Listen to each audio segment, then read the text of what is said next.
The snow came down like a burial shroud, thick and relentless, swallowing the Montana wilderness in a blanket of white death. Clara Ashford could no longer feel her feet. Somewhere in the last mile, or had it been two, the numbness had crept up past her ankles, past her calves, settling into her bones like an unwelcome guest who had no intention of leaving. Her mare, Penny, had collapsed an hour ago, the poor creature's heart giving out against the merciless cold. Clara had wept then, pressing her face against the horse's still warm neck, whispering apologies into the falling snow. Now she stumbled forward alone, her thin wool coat the only one she'd managed to grab when she fled, doing nothing against the biting wind that cut through the fabric like 1,000 tiny knives. She was going to die out here. The thought came to her clearly, almost peacefully, like accepting an invitation to rest. 26 years of living, and this was how it would end. Not in Marcus's cruel grip,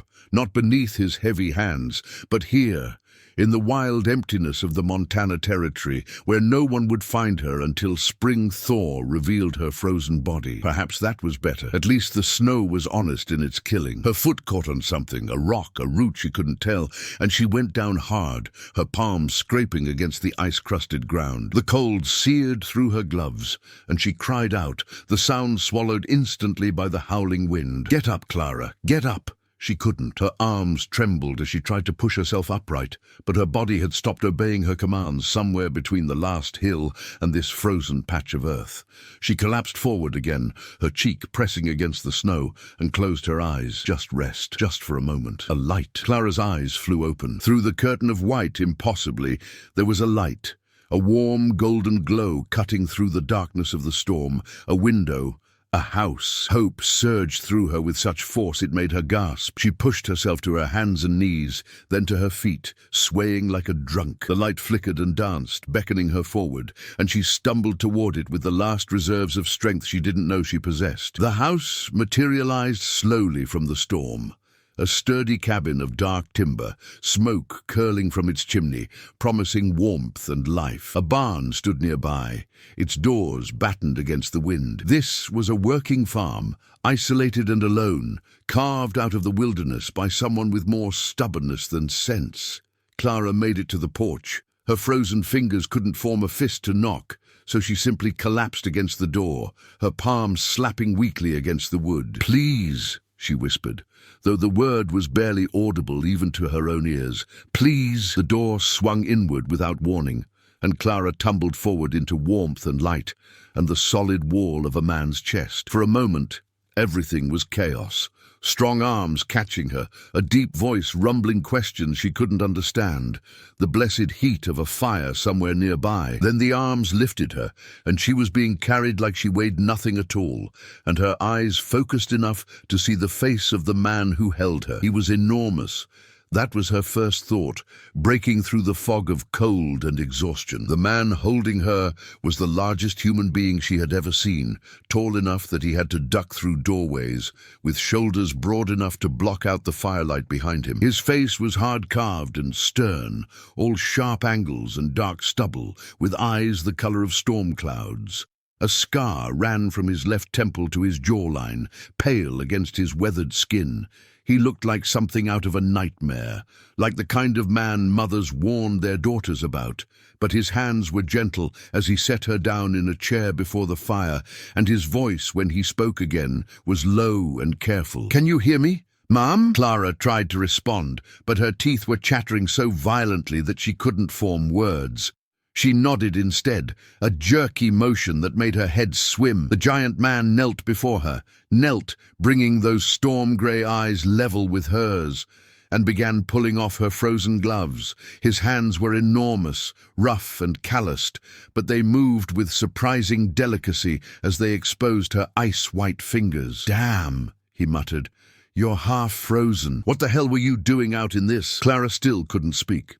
She watched, distant and dreamlike, as he chafed her hands between his own, the friction sending painful prickles of sensation back into her fingers. He moved to her boots next, wrestling them off to reveal feet that were grey and worrying. "Stay here," he ordered, as if she could possibly go anywhere. He rose and disappeared from her field of vision, and she heard him moving around the cabin, the clatter of pots, the splash of water. When he returned, he carried a basin of water that steamed gently in the firelight. "This is going to hurt," he warned, and then he lowered her feet into the water.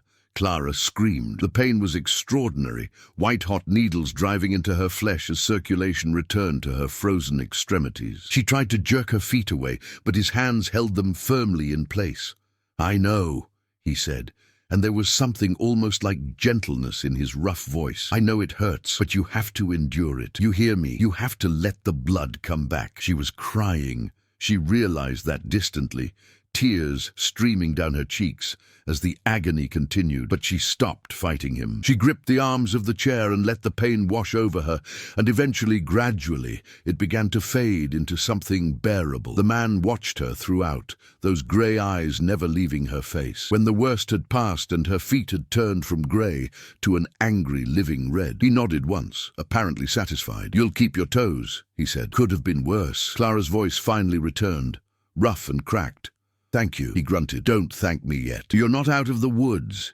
He rose to his full, imposing height and looked down at her with an expression she couldn't read. "What's your name?" Clara Ashford." "You got a husband out there, Clara Ashford? Someone I should be looking for?" "No." The word came out too quickly, too forcefully. She saw his eyes narrow and forced herself to continue more calmly. "I'm a widow. There's no one." He studied her for a long moment, and Clara had the uncomfortable feeling that he saw far more than she wanted him to, but he didn't press further. "Name's Elijah Stone," he said. "This is my land, my house." He paused, and something flickered in those storm-grey eyes, something that might have been dark humor. "And that stew you smell, I've been cooking it for 2 days. So let me warn you right now, Mrs. Ashford, I'm going to devour you whole tonight." Clara's heart stopped. He must have seen the terror that flooded her face, because his expression shifted, confusion replacing that hard stare. Then understanding dawned, and for the first time, something that might have been amusement tugged at the corner of his mouth. "The stew," he clarified, his voice dry. "I'm going to make you eat the whole pot, your skin and bones, and you need the nourishment." He turned toward the kitchen area, shaking his head. "What did you think I meant?" Clara felt heat flood her cheeks that had nothing to do with the fire. Nothing. I wasn't thinking clearly." "Clearly not," he agreed, but there was no cruelty in it. "You rest. I'll bring you something to eat. Then you'll sleep. Tomorrow we can talk about what brought you stumbling through a blizzard to my door in the middle of the night." He moved away, and Clara watched him go, this mountain of a man who had pulled her from death's door and was now ladling stew into a bowl like it was the most natural thing in the world. She should be afraid of him. Everything about him screamed danger, from his size to his scars to the isolation of his homestead. But she wasn't afraid. She was exhausted and confused and still half-frozen, but fear was notably absent from the tangle of emotions in her chest. Perhaps she had simply used up all her fear on Marcus. Perhaps there was none left for anyone else. Elijah Stone returned with a bowl of stew and a hunk of bread, and he watched with that same unreadable expression as she ate. The food was simple, but good. Venison and root vegetables in a rich broth, and Clara was so hungry that she didn't stop until the bowl was empty and the bread was gone. "More?" he asked. She shook her head, though her stomach protested the decision. "I'll be sick if I eat any more. It's been a while since I've had a full meal." His jaw tightened at that, but he said nothing. Instead, he took the empty bowl and disappeared again, returning with a blanket that he draped over her shoulders. "There's a bedroom through that door," he said, gesturing. "You'll take it tonight. I'll sleep out here by the fire." Clara opened her mouth to protest. It was his home, his bed, but he cut her off with a sharp look. "It wasn't a suggestion, Mrs. Ashford. You need rest and warmth, and that bed is the warmest place in this house. Don't argue with me about it." She closed her mouth. She didn't have the strength to argue, and truthfully, the thought of a real bed after weeks of sleeping in barns and under trees was almost enough to make her weep again. "Thank you, Mr. Stone," she said softly. "You saved my life tonight. I won't forget that." Something flickered in his eyes. Pain, maybe, or something older and deeper, but it was gone before she could identify it. "Get some sleep," he said gruffly. "We'll talk in the morning." Clara rose on unsteady legs and made her way to the bedroom he'd indicated. The room was small but clean, dominated by a large bed covered in quilts that looked homemade. A woman's touch, she thought, and wondered about the story behind that, but she was too tired to dwell on it. She climbed into the bed fully clothed. She had nothing else to wear, and she wasn't about to undress in a stranger's home, and pulled the quilts up to her chin. The mattress was soft, the blankets warm, and the pillow smelled faintly of cedar and something else, something masculine. She was asleep before she could identify it. Elijah Stone stood in the doorway of the bedroom he hadn't entered in 5 years and watched the woman sleep. She looked younger in slumber, the lines of fear and exhaustion smoothed away. Her dark hair had escaped its pins and spread across his pillow, Ruth's pillow. His mind supplied, and he pushed the thought away, and her breathing was slow and even. She was small, this Clara Ashford, small and thin, and clearly running from something, though she hadn't said what. He should have turned her away. The thought had occurred to him when he'd opened the door to find her collapsing against him. He should have given her directions to town and closed the door. Sweetwater was only 8 miles away, and there was an inn there and a doctor. She was nothing to him, this widow with her frightened eyes and her lies of omission, but he hadn't turned her away. He'd caught her instead, and carried her to the fire, and saved her toes from the frost's cruel grip. And now she was sleeping in his bed, Ruth's bed, and he was standing here watching her like some kind of lovesick fool. Elijah turned away abruptly and stalked back to the fire. He grabbed the bottle of whiskey from the mantel and took a long pull, letting the burn chase away the complicated mess of feelings in his chest. 5 years. 5 years since Ruth had died in that bed, the baby dying with her. 5 years since he'd buried them both beneath the oak tree on the hill overlooking the valley. 5 years of silence and solitude, broken only by his occasional trips to town for supplies and the whispered rumors that followed in his wake. The monster of Stone Creek, they called him. The giant. Children crossed the street when they saw him coming, and women clutched their skirts and hurried past. Even the men of Sweetwater gave him a wide berth, their eyes sliding away from his face, from his scar, from the sheer, overwhelming size of him. He'd stopped caring long ago, let them fear him. It kept them away, and that was what he wanted, wasn't it? Elijah took another drink and stared into the fire. He didn't know what he wanted anymore. He'd thought he wanted to be left alone, to live out his days on this land that had cost him everything, to die eventually and be buried beside Ruth and the child who'd never drawn breath. But now there was a woman in his bed, and she smelled like snow and fear and something floral beneath it all. And she'd looked at him without screaming or running away. She'd been afraid. Yes, he'd seen it in her eyes when he'd made that stupid joke about the stew. But she hadn't run. She'd stayed, and she'd eaten his food, and she'd thanked him like he was some kind of hero instead of the monster the town believed him to be. It meant nothing. She'd been half dead with cold. She would have stayed with anyone who offered her warmth and shelter.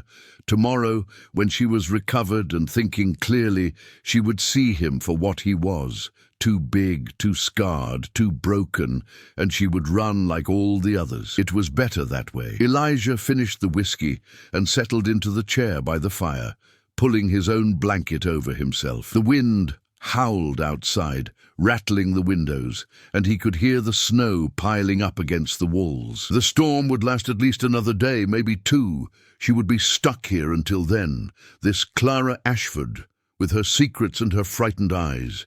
He would keep his distance. He would treat her with courtesy and nothing more. And when the storm passed, he would point her toward town and forget she had ever stumbled across his threshold. It was a good plan, a sensible plan. He fell asleep and dreamed of dark hair spread across his pillow. Clara woke to sunlight streaming through the window and the smell of coffee. For a long, disoriented moment, she didn't know where she was. The bed was too soft, the blankets too warm, and there was no sound of Marcus's heavy footsteps pacing outside her door. Then memory returned, the storm, the frozen stumble through the snow, the giant who had saved her life, and she sat up with a gasp.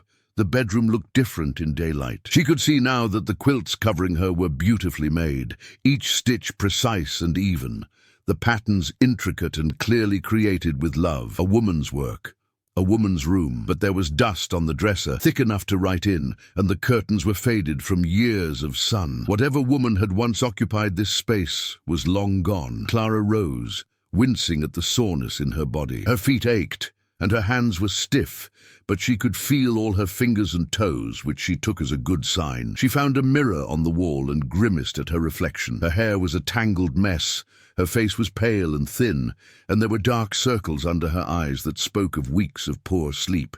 She looked like exactly what she was, a woman on the run. Pushing the thought aside, she did her best to tidy herself, repinning her hair and smoothing the wrinkles from her dress. It was a pathetic effort. She desperately needed a bath and a change of clothes, but it would have to do. She opened the bedroom door and stepped out into the main room of the cabin. Elijah Stone was standing at the stove, his back to her, and Clara paused to take in the sight of him in daylight. He was even bigger than she'd realized the night before, his shoulders impossibly broad beneath his flannel shirt, his arms thick with muscle. He moved with a surprising grace for a man his size, handling the coffee pot and the skillet with an ease that suggested long practice. "Morning," he said without turning around. "Coffee's ready. Food will be in a minute." "Good morning." Clara moved toward the table, where a cup of coffee was already waiting. She wrapped her hands around it, savoring the warmth. "How did you know I was awake?" "Heard you moving around." He turned then, and his grey eyes swept over her in a quick assessment. "You look better. Still too pale, but better." "I feel better, thank you for everything." He grunted and turned back to the stove. "How are your feet?" "Sore, but functional." "Good. Eat something, then let me take a look at them. Frostbite can be tricky." He brought a plate to the table, eggs, bacon, and thick slices of bread, and set it before her with the same matter-of-fact efficiency he seemed to apply to everything. Clara's stomach growled, and she felt her cheeks heat. "Eat," Elijah said, and there was something that might have been amusement in his voice. "You need it." She ate. The food was good, plain but satisfying, and she cleaned her plate without shame. When she was done, Elijah took the empty plate and replaced it with another cup of coffee, then settled into the chair across from her. "Storm's still going," he said. "Won't break for another day at least, maybe 2. You're stuck here until then." Clara nodded. She'd expected as much, had heard the wind still howling outside when she woke. "I'm sorry to impose on you. It's not an imposition, but I think you owe me some answers, Mrs. Ashford." His grey eyes met hers, steady and penetrating. "What were you doing out in that storm? Where were you trying to go?" Clara hesitated. She'd known this question was coming, had spent the last few moments trying to decide how much to tell him. The truth could be dangerous. If Marcus came looking for her, if Elijah Stone decided he didn't want the trouble, but he'd saved her life. He'd given her his bed and his food and asked nothing in return. She owed him something at least. "I was running away," she said finally, "from my late husband's brother.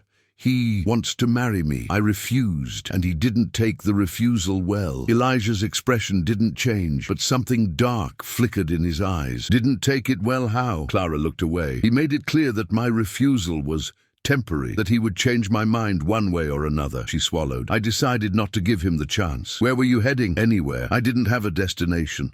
I just knew I had to leave." She laughed, but there was no humor in it. "Not much of a plan, I know. I was a fool to travel in winter, but I thought if I could just get far enough away, he wouldn't follow." "Something like that?" She forced herself to meet his eyes again. "I don't want to bring trouble to your door, Mr. Stone. As soon as the storm breaks, I'll be on my way. I have a little money, not much, but enough to get me to the next town. I can find work there, start over." Elijah studied her for a long moment, his face unreadable. Then he shook his head. "Your horse is dead," he said bluntly. "You have no supplies, no proper winter clothing, and from the look of you, you haven't eaten properly in weeks. The next town is 8 miles through mountain terrain, and even after the storm breaks, the snow will be too deep to walk through. You'd be dead before you got halfway." Clara felt the blood drain from her face. "Then what am I supposed to do?" "You stay here." The words were flat, brooking no argument. "Until spring, at least. Until the road's clear and you can travel safely." "I can't. That's months away. I can't impose on you for months."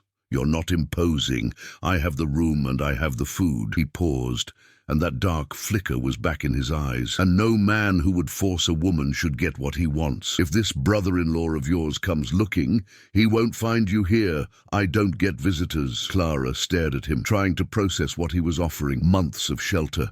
Months of safety. It was more than she had any right to expect, more than she had dared to hope for. Why? She asked softly. You don't know me. Why would you do this? Elijah was quiet for a long moment. When he spoke, his voice was rough, like the words were being dragged out of him against his will. Because I know what it's like to be alone in the cold, he said, and because my wife would have helped you, and she's not here to do it herself, his wife. Clara thought of the quilts on the bed, the dust on the dresser, the way he'd said, my wife would have helped you, in the past tense. I'm sorry, she said, for your loss. His jaw tightened. It was a long time ago, but not long enough, Clara thought. Not nearly long enough. I'll work, she said suddenly. I won't be a burden to you. I can cook, clean, mend clothes. I'm not useless. Let me earn my keep. Something shifted in his expression. Surprise, maybe, or reluctant respect. You don't have to. I want to. I need to. She met his eyes, willing him to understand. I've spent the last 2 years being treated like a burden, like a problem to be solved. I won't do that again. If I stay here, I work. That's my condition. The corner of his mouth twitched. Not quite a smile, but close. You're giving me conditions now? I am. She lifted her chin. Take it or leave it. For a long moment, he just looked at her. Those storm-grey eyes unreadable. Then he nodded once. All right, Mrs. Ashford, we have a deal. The first week was an exercise in careful navigation. Elijah Stone, Clara quickly learned, was a man of few words and strict routines. He rose before dawn to tend the animals. 2 horses in the barn, a small herd of cattle in the pasture beyond, and a flock of chickens that seemed perpetually unhappy with the cold. He returned for breakfast, which he ate in silence, and then spent the day working on the various tasks that kept a farm running, mending fences, chopping wood, repairing tools. He didn't talk to her. Not really. He answered her questions with single words or grunts, and he avoided being in the same room with her for any length of time. At first, Clara thought she'd done something to offend him. Then she realized the truth. Elijah Stone didn't know how to be around another person anymore. He'd been alone too long. The habits of solitude had calcified around him like armor, and he didn't know how to let anyone through. So Clara stopped trying to force conversation. Instead, she simply existed in his space, going about her own tasks with quiet efficiency.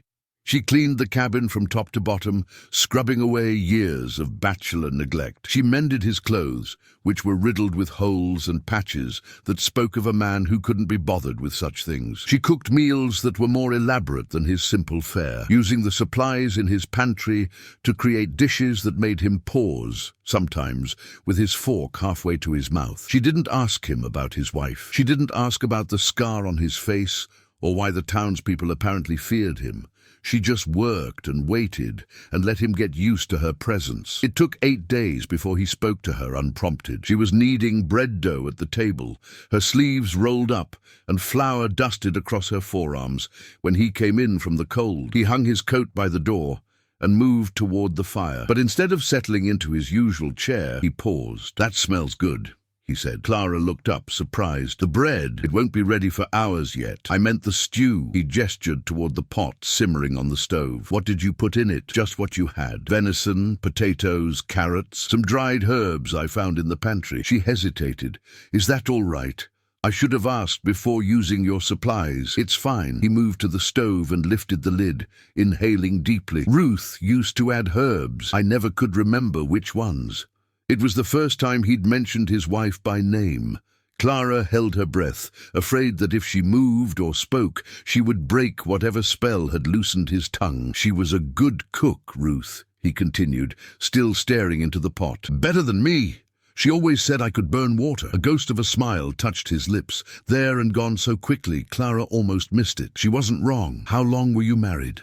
Clara asked softly. 3 years. He replaced the lid and turned to face her. She died 5 years ago. Her and the baby. I'm so sorry. He shrugged, but the movement was stiff, painful. Like I said, Long time ago. That doesn't make it hurt less. His eyes met hers, and for a moment Clara saw the depth of grief he carried, a vast, dark ocean of it, barely contained behind that stoic facade. Then he looked away, and the moment passed. "Your husband," he said. "How did he die?" Clara's hands stilled on the dough.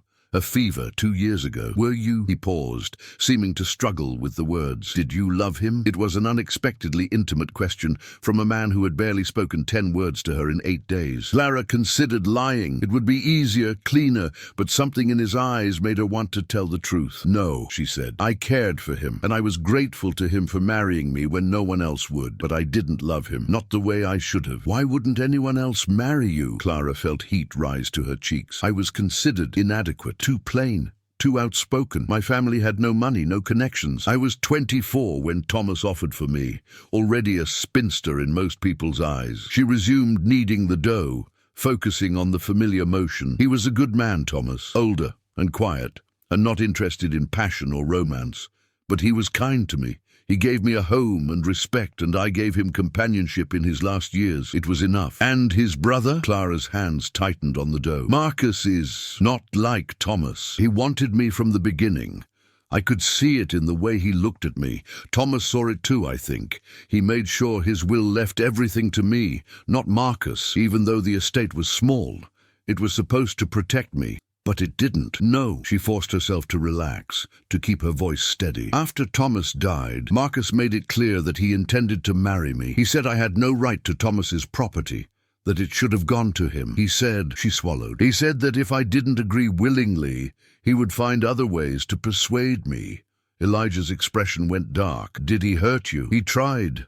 Once." Clara met his eyes, surprised by the steadiness she found in her own voice. "I hit him with a fireplace poker and ran. I've been running ever since." Something flickered across Elijah's face. Surprise, admiration, something else she couldn't name. "A fireplace poker?" "It was heavy.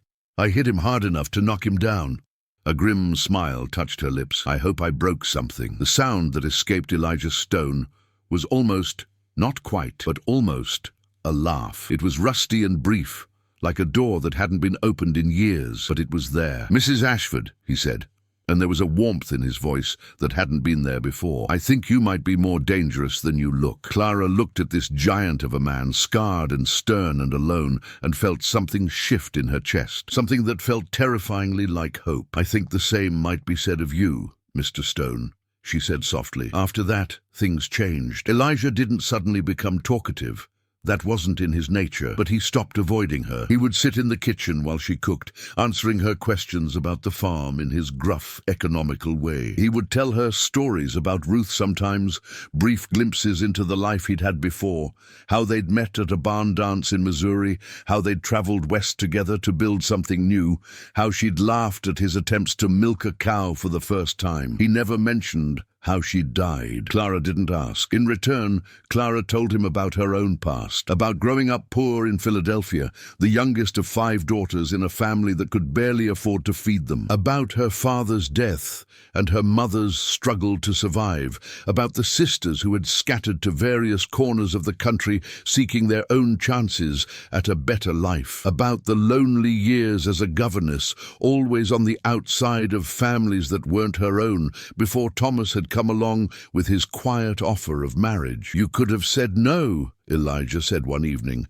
after she'd finished the story. They were sitting by the fire, the remains of dinner cleared away, the cabin warm and peaceful around them. "I could have," Clara agreed. "But to what end? Another 10 years of being a governess, watching other people's children grow up while I grew old alone." She shook her head.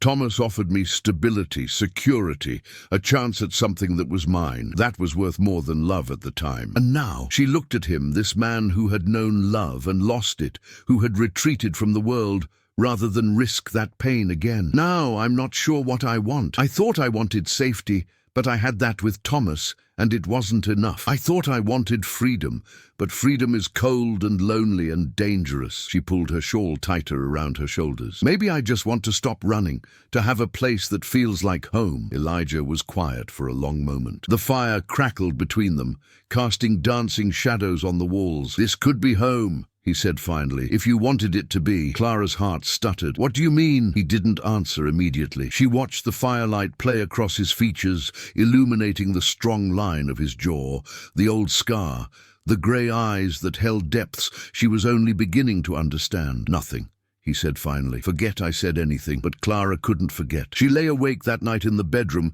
that still held traces of Ruth, and she thought about what he might have meant and what she might want him to mean. Winter deepened its grip on the mountains. The snow piled higher around the cabin, and the world shrank to just the two of them. Clara and Elijah, alone in their small sanctuary against the cold. They fell into a rhythm of shared labor and quiet companionship, their silences growing comfortable, their conversations growing longer. Clara learned the shape of his days, the careful attention he paid to his animals, the pride he took in his land. Elijah learned the shape of hers, the way she hummed while she worked, the small touches of beauty she added to the cabin, the flowers she'd dried and hung in the windows, the curtains she'd mended and made bright again. They were building something, she realized, something neither of them had planned or expected. The attraction crept up on her slowly. At first, she told herself it was gratitude. He had saved her life, given her shelter, offered her kindness when the world had offered nothing but hardship. Of course she would feel warmly toward him, but gratitude didn't explain the way her breath caught when he came in from the cold, snowflakes melting in his dark hair. It didn't explain the flutter in her chest when his hand accidentally brushed hers as he passed her a cup of coffee. It didn't explain the dreams that had started to trouble her sleep, dreams of those storm-grey eyes, looking at her with something more than distant kindness. She was attracted to Elijah Stone, this giant, scarred, grief-haunted man who still slept on the floor by the fire rather than take back the bed that had been his. This man who barely spoke, who had retreated so far from humanity that the townspeople thought him a monster. She was attracted to him, and she had no idea what to do about it. 3 weeks after Clara arrived, Elijah injured his shoulder. She didn't see it happen. He came in from the barn in the late afternoon, moving stiffly, his face set in the stubborn expression she'd come to recognize as pain he was trying to hide. "What happened?" she asked immediately. "Nothing." He tried to shrug off his coat and winced. "Horse spooked. I caught the stall door wrong. Let me see." "It's fine." Elijah. It was the first time she'd used his given name. They both froze, the word hanging between them like a bell that had been rung and couldn't be unrung. Clara recovered first. "Please, let me see." Something in her voice must have convinced him, because he didn't argue further. He sat down in the chair by the fire, and Clara helped him ease out of his coat. His shirt beneath was torn, and she could see the angry red mark on his shoulder even through the fabric. "This needs to be cleaned," she said. "Take off your shirt." His jaw tightened. "Mrs. Ashford, Clara, and don't argue with me." She was already moving toward the kitchen, gathering clean cloths and the bottle of whiskey he kept on the shelf. "I've tended wounds before. I know what I'm doing." When she turned back, he had removed his shirt. Clara's breath caught. She'd known he was big. She'd felt the strength in his arms when he'd carried her that first night. But seeing him like this, bare from the waist up, the firelight playing over the planes of his chest and stomach, was something else entirely. He was magnificent. There was no other word for it. Broad shoulders tapering to a narrow waist, muscles layered over muscles, the body of a man who had spent his life in hard physical labor. But there were scars too, she realized, not just the one on his face. A puckered line across his ribs, a rough patch on his forearm, the remnants of old violence, old pain. "War," he said quietly, watching her look. "The war between the states. I was 17 when I enlisted." Clara forced her eyes to his shoulder, where the bruise was already darkening. "You're fortunate it's not dislocated. This is going to hurt." She soaked a cloth in whiskey and pressed it to the wound. He didn't flinch, didn't make a sound, but she saw his hands grip the arms of the chair, his knuckles going white. "Sorry," she murmured. "It's all right." She worked in silence for a while, cleaning the wound, checking for deeper damage. His skin was warm under her fingers, and she was acutely aware of every place they touched, her hands on his shoulder, her arm brushing his side, as she leaned in to examine the injury. "You should rest this for a few days," she said finally. "I can handle the morning chores." "You don't know how—" "Then teach me." She met his eyes. "I meant what I said, Elijah. I won't be a burden. If you're injured, I pick up the slack. That's how it works. He stared at her for a long moment, something unreadable moving behind those grey eyes. Then, slowly, he nodded. All right, he said. I'll teach you. The next morning, Clara learned to milk a cow. It was harder than it looked. The first few attempts produced nothing but an annoyed moo from the cow. Bessie, Elijah called her, and suppressed laughter from Elijah, who was watching from his seat on a hay bale, his injured arm in the sling Clara had fashioned from a spare bedsheet. Gentler, he said, and squeeze upward, not downward. I am squeezing upward. No, you're squeezing sideways. Here. He rose and moved to stand behind her, and suddenly his hands were over hers, guiding them into the correct position. Clara stopped breathing. His chest was warm against her back, his arms bracketing hers as he showed her the proper motion. His breath stirred the hair at her temple, and she could smell him, wood smoke and pine and something underneath that was just him. Like that, he said, his voice low. Feel it. She felt it. She felt everything. The warmth of him, the strength in his hands, the way her heart was racing so fast she was sure he must be able to hear it. Yes, she managed. I feel it. His hands lingered a moment longer than necessary. Then he stepped back, and the cold air rushed in to fill the space he'd left. Good, he said gruffly. Keep practicing. Clara turned her attention back to the cow, determined not to let him see how flustered she was. But her hands were trembling, and it took 3 more attempts before she finally got Bessie to cooperate. The attraction wasn't one-sided. Clara was sure of it now. She saw it in the way Elijah's eyes followed her around the cabin, quickly looking away when she caught him. She felt it in the careful distance he maintained between them, as if he was afraid of what might happen if he got too close. She heard it in his voice sometimes, a roughness that had nothing to do with disuse and everything to do with something he was trying to suppress. He wanted her, and he was terrified of it. Clara understood in a way. He had loved Ruth, had lost her, and had spent 5 years building walls around his heart so high that no one could scale them. Wanting someone again, wanting her, must feel like betrayal to him, like a threat to everything he'd used to protect himself from pain. But Clara was tired of being protected from pain. She'd spent her whole life being careful, being safe, making choices based on practicality rather than passion. And where had it gotten her? Widowed at 24, fleeing from a man who thought he owned her, hiding in a mountain cabin while winter raged outside. Maybe it was time to stop being careful. It happened on a night in late January. The storm had been building all day. One of the worst of the winter, Elijah said. The wind howled like a wounded animal, and the snow fell so thick that Clara couldn't see the barn from the window. They'd brought the animals inside earlier, all of them crowded into the cabin's warmth.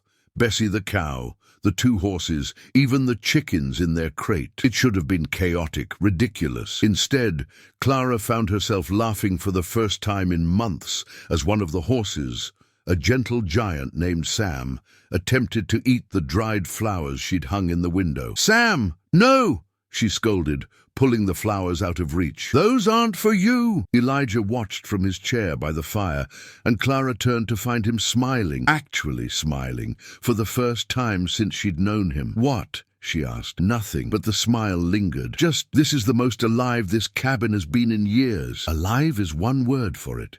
She dodged a chicken that had escaped its crate and was making a break for freedom. Chaotic might be more accurate. "I like chaotic." He said it quietly, almost to himself, but Clara heard. She caught the chicken and returned it to its crate, then moved to sit in her usual chair, the one across from his, close enough to talk, but far enough to maintain the careful distance they'd established.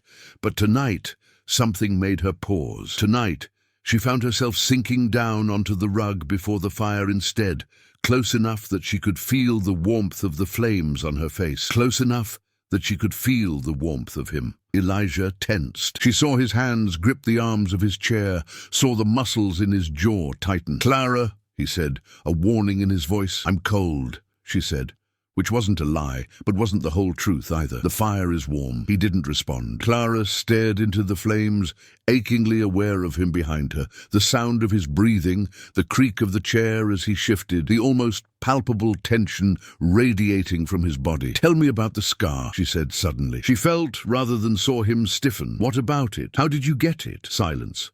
For a long moment, she thought he wouldn't answer. Then, Battle of Shiloh, 1862, I was 18. His voice was flat, reciting facts rather than memories. A Confederate officer caught me with his saber, would have killed me if his horse hadn't stumbled. As it was, I was lucky to survive. Is that why the townspeople fear you? She turned to face him. The scar? Partly. He met her eyes, and there was something bleak in his gaze. Mostly it's the size. People look at me and they see a monster, someone dangerous, someone to be avoided. You're not a monster. You don't know that. I do know that. Clara rose to her knees, bringing herself level with him in his chair. I've been living with you for more than a month. I've seen you gentle a frightened horse and save a frostbitten woman and cry out in your sleep for a wife you lost 5 years ago. I know exactly what kind of man you are, Elijah Stone. His breath caught. Clara, you're not a monster. You're a man who has been alone too long, who has convinced himself he doesn't deserve anything good. She reached out, her hand hovering over his. But you do deserve good things. You deserve happiness. You deserve... She didn't finish the sentence. She didn't have to. Elijah's hand turned over beneath hers, his fingers interlacing with her own. His grip was gentle, so gentle despite the strength she knew was in those calloused hands. I haven't touched a woman in 5 years, he said hoarsely. Not since Ruth. I haven't wanted to. His eyes met hers, storm grey and raw. Until you. Clara's heart hammered against her ribs. Elijah, I tell myself it's wrong, that I have no right. You came here running from a man who wanted to take from you by force, and here I am, wanting... He cut himself off, his jaw tightening. I won't be like him. I won't take anything you don't freely give. And if I want to give it? The words hung between them, heavy with meaning. Elijah's grip on her hand tightened, then relaxed. Then I would spend the rest of my life trying to deserve it, he said quietly. Clara rose up on her knees and pressed her lips to his. It was a chaste kiss, barely a brush of mouths. But Elijah made a sound low in his throat, a sound of hunger too long denied. And then his hands were in her hair, and he was kissing her back, kissing her like she was water in a desert, like she was the first breath after drowning. They broke apart, gasping. Clara's hands were fisted in the front of his shirt, and Elijah's forehead was pressed against hers, his breath coming fast and harsh. I should stop, he said. I should... Don't. Clara pressed closer. Don't stop. I don't want you to stop. He groaned, a sound of surrender and need. Clara, you undo me. She kissed him again, and this time there was nothing chaste about it. They didn't go further that night. Elijah pulled back eventually, his self-control reasserting itself, and Clara let him go without argument. They had time. There was no need to rush, but something had shifted between them, something fundamental and irreversible. The careful distance was gone. In its place was a new kind of closeness. Tentative touches throughout the day, stolen kisses when they thought the animals weren't watching, whispered conversations by the fire that lasted long into the night. Clara learned the landscape of him, the rough texture of his hands, the softness of his hair, the way he shivered when she traced the scar on his face. Elijah learned her in return, the sensitive spot behind her ear, the way she sighed when he pulled her close, the small sounds she made when he kissed the inside of her wrist. They were learning each other, mapping each other, building something new on the ruins of their old lives. Stay, Elijah said one night, his arms wrapped around her as they lay before the fire. When spring comes, don't leave. Stay here with me. Clara pressed her face against his chest, breathing in the scent of him. I can't stay as your... whatever I am now. It's not proper. Then stay as my wife. She pulled back to look at him. What? His eyes were serious, more serious than she'd ever seen them. Marry me, Clara. I know it's fast. I know we've only known each other 2 months, but I've spent 5 years alone, and in 2 months with you, I've remembered what it feels like to be alive. I don't want to go back to the way things were. I want you. I want us. Clara's eyes filled with tears. Elijah, I need to tell you something. Something flickered in his face. Fear, maybe, or resignation. What is it? Thomas and I, we tried for children. For 2 years, she swallowed hard. It never happened. The doctor said I was barren, that I would never be able to have a child. She forced herself to meet his eyes. I know that might matter to you. I know a man wants heirs, wants a family. I understand if it changes things. Elijah was quiet for a long moment. Then his arms tightened around her, pulling her close against his chest. "Ruth died in childbirth," he said quietly. "The baby died with her, a little girl." His voice cracked on the last word. "I spent 5 years believing I killed them, that if I hadn't wanted a child so badly, if I hadn't pushed Ruth to try again after the first miscarriage, they would still be alive." Clara pressed her face against his shoulder. "Elijah, I don't want children, Clara. I lost that dream when I buried my wife and daughter on that hill." He pulled back to look at her, his eyes bright with unshed tears. "What I want is you, just you, for as long as you'll have me." Clara kissed him then, tasting salt on both their lips. "Yes," she whispered against his mouth. "Yes, I'll marry you. Yes, I'll stay." February came in gentle, the storms growing less frequent, the cold less bitter. Clara and Elijah fell into a new rhythm, one that included morning kisses and evening embraces, and the comfortable intimacy of two people building a life together. They would marry in spring, they decided. When the roads cleared and they could travel to town for a preacher, they would make it official. Until then, they had their promises to each other, and that was enough. Or it would have been, if Marcus hadn't found her. The day started like any other. Elijah went out to check on the cattle, which had been moved to the winter pasture now that the worst of the storms had passed. Clara stayed behind to work on the new curtains she was sewing, humming to herself as she measured and cut. She didn't hear the horse approaching until it was almost at the door. Her first thought was that Elijah had returned early. But the footsteps on the porch were wrong, lighter, sharper, and when the door burst open, the face that greeted her was not the one she loved. "Hello, sister-in-law," Marcus said. Clara's blood turned to ice. He looked terrible, thinner than she remembered, with a scar across his forehead that hadn't been there before. Courtesy of her fireplace poker, she realized with grim satisfaction, but his eyes were the same, cold, calculating, predatory. "How did you find me?" Her voice came out steadier than she felt. "I've been searching for months." He stepped inside, closing the door behind him. "You led me on quite a chase, Clara, but I've always been persistent." "Leave, Marcus. You're not welcome here." "Not welcome," he laughed, an ugly sound. "After I've come all this way to bring you home? Come now, Clara. Be reasonable." "This is my home." Clara stood, her sewing falling forgotten to the floor. "I'm not going anywhere with you." Something dark flickered in Marcus's eyes. "I think you will. You see, I've done some research on your protector, Elijah Stone, the monster of Stone Creek." He smiled, and it was not a pleasant expression. "Did you know he's wanted for murder in Missouri? Killed a man in a bar fight before the war. The authorities never caught him, but the records are still there." Clara's heart stuttered, but she kept her face steady. "I don't believe you. Believe what you like. But when I returned to town with that information, and you with me as my reluctant captive, rescued from a dangerous criminal," he spread his hands, "well, I'll be quite the hero, won't I? And you'll have no choice but to accept my protection. I will never marry you." "You will." His voice went hard. "One way or another, Clara, you will. I'm done playing games. You're mine. You've always been mine. And it's time you accepted that." He lunged for her. Clara dodged, her hand closing around the first weapon she could find, a heavy iron pot from the stove. She swung it at his head, but Marcus was faster than he'd been the last time, and he caught her wrist before the blow could land. "Learned that trick, did you?" He twisted her arm, forcing her to drop the pot. "I won't make the same mistake twice," Clara cried out in pain. "Elijah!" "Your monster isn't here." Marcus's free hand gripped her jaw, forcing her to look at him. "It's just us, Clara. Just like it always should have been." The door slammed open. Elijah Stone filled the doorway, and for the first time, Clara understood why the townspeople called him a monster. His face was a mask of fury, his eyes blazing, his massive form radiating violence so palpable it seemed to fill the room. "Get your hands off her," he said, and his voice was thunder. Marcus released Clara and stepped back, his hand going to the gun at his hip. "Ah, the famous monster of Stone Creek. I've heard so much about you." Elijah didn't respond.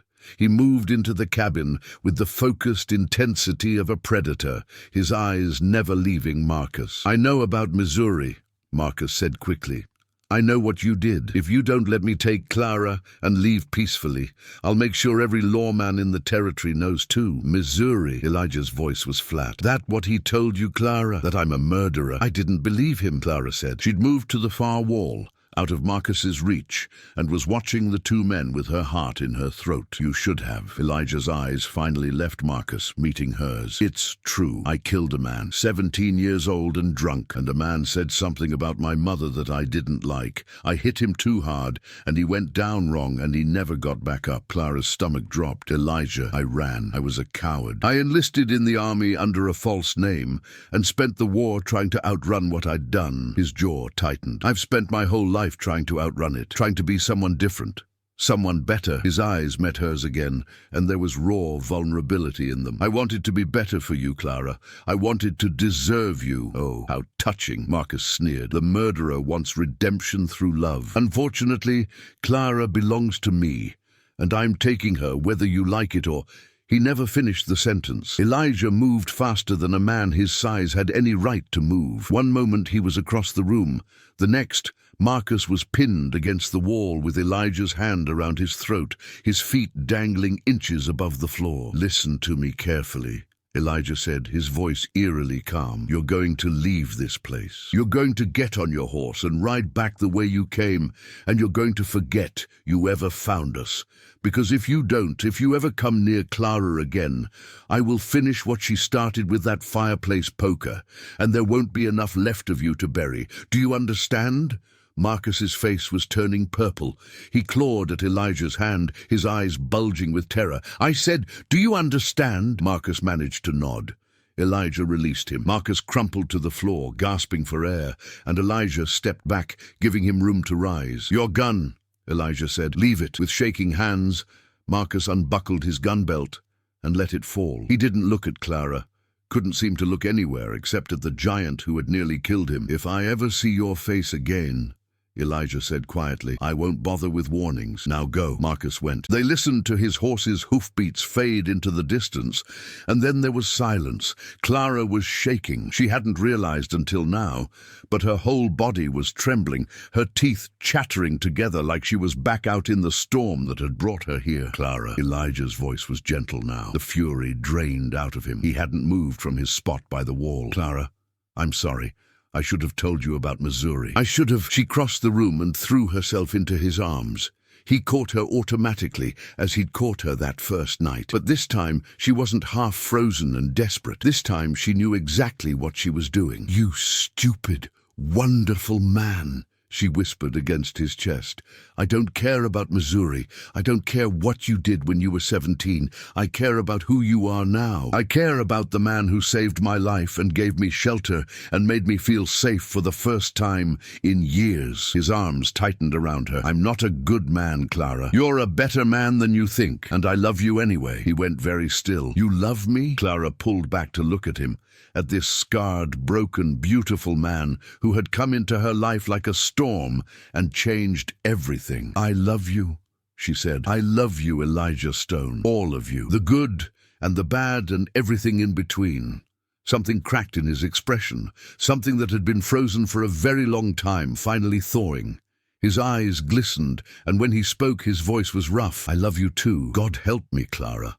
I love you so much it terrifies me." She kissed him then, and he kissed her back, and the cabin that had been cold and empty for 5 years was finally truly warm. Spring came gently to the mountains. The snow melted slowly, revealing patches of green beneath, the first hesitant promises of new life after the long winter. Clara watched the transformation with a sense of wonder, marveling at the way the world could remake itself, could rise up from what seemed like death into something vibrant and alive.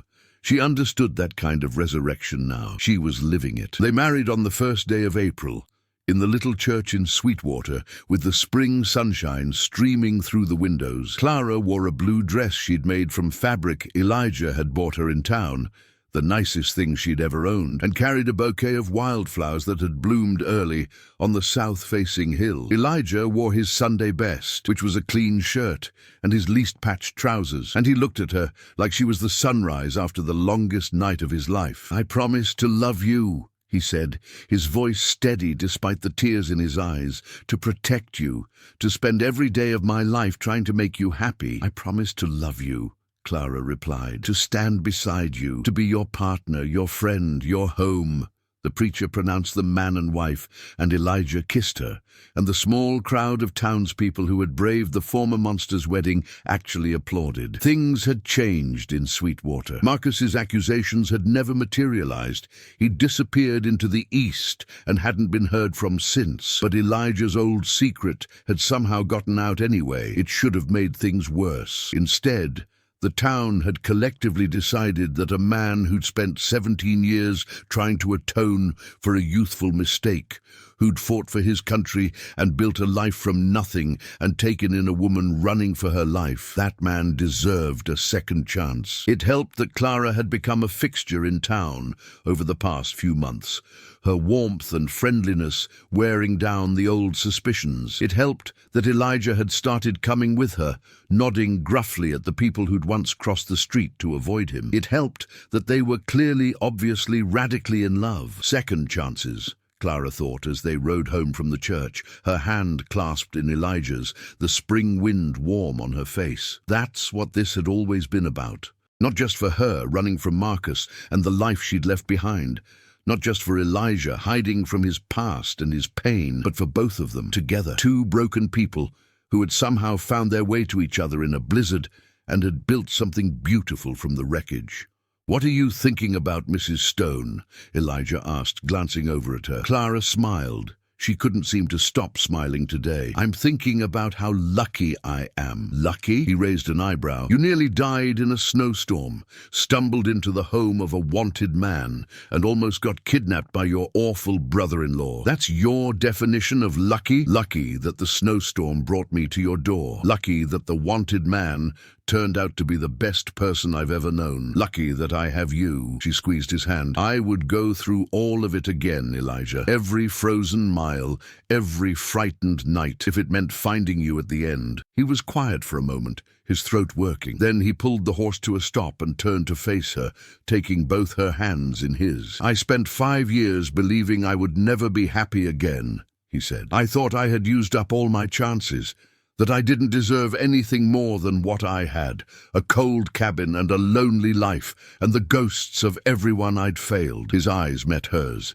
storm grey and shining. "And then you fell through my door, half dead and beautiful, and so stubborn you insisted on working even when you could barely stand, and everything changed. Elijah, I'm going to spend the rest of my life loving you, Clara. I'm going to wake up every morning grateful that you chose me. I'm going to make sure you never regret walking through that blizzard to find me." He brought her hands to his lips and kissed them. "You saved me. You know that, don't you? You saved me." Now Clara's eyes blurred with tears.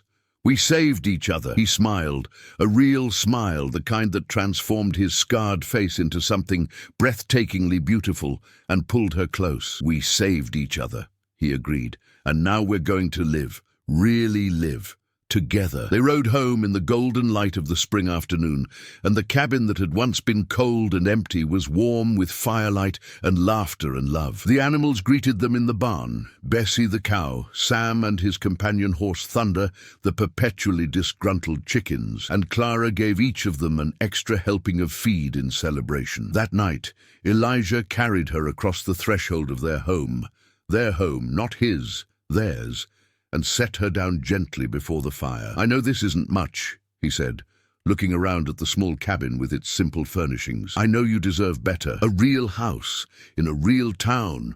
Clara silenced him with a kiss. "This is everything I've ever wanted," she said. "A place that's mine, a person who's mine, a life that we build together with our own hands from the ground up." She smiled up at him. "I wouldn't trade this cabin for a palace, Elijah Stone. I wouldn't trade you for a king." His arms came around her, pulling her close against his chest. "I love you, Clara Stone. I love you too." She rested her head against his heart, listening to its steady beat. Now and forever. Outside, the spring wind whispered through the new grass, and the mountains stood sentinel around their little valley. And somewhere on the hill, beneath the old oak tree, a woman named Ruth and a baby girl who'd never drawn breath rested peacefully, finally able to let go. Inside, a giant and his widow sat before the fire, wrapped in each other's arms, dreaming of the future they would build together. A future full of hope and healing and love stretching out before them like the endless Montana sky. And they lived, as all good stories end, happily ever after. 1 year later, Clara sat on the porch of their cabin, expanded now, with an extra room Elijah had built with his own hands, and watched the summer sun sink below the mountains. So much had changed in the months since their wedding. The farm had prospered, the cattle herd growing, the fields producing more than ever. Elijah had even started teaching Clara to ride, though she still preferred to walk, claiming the horses made her nervous. She patted her rounded belly and smiled. The horses weren't the only thing that had surprised her this year. The doctor in town had been shocked. Clara herself hadn't believed it at first, had assumed the missed courses and the morning sickness were signs of some illness, not of the miracle growing inside her. But there was no mistaking it now. At 6 months along, the swell of her belly, the flutter of movement, the undeniable proof that sometimes the universe gave you more than you ever dared to hope for. Elijah emerged from the barn, wiping his hands on a rag, and made his way toward the porch. He moved differently these days, lighter somehow, as if a weight he'd carried for years had finally been set down. He smiled more now. He laughed more. He was, Clara thought, the man he'd always meant to be, before tragedy had buried him in grief. "How are my girls?" he asked, settling into the chair beside her and placing his hand on her belly. "Girls? You're so certain?" "I had a dream." His hand moved in gentle circles over her belly. "A little girl with dark hair and her mother's stubbornness." "Her mother's stubbornness? What about her father's?" Elijah grinned. "She comes by it honestly from both sides." Clara laughed and leaned into him, savoring his warmth, his solidity, his presence beside her.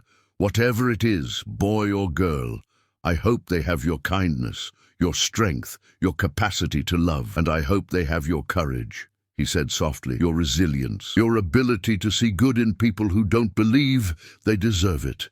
They sat in comfortable silence, watching the colors change as the sun dipped lower. The chickens made their way back to the coop, their evening complaints audible even from the porch. Bessie lowed softly in the pasture. Somewhere in the distance, a coyote began its nightly song. "I never thought I'd have this," Elijah said quietly. "Any of this. A wife I adore, a child on the way, a life that feels full instead of empty." He turned to look at her, his grey eyes full of wonder. "You gave me this, Clara.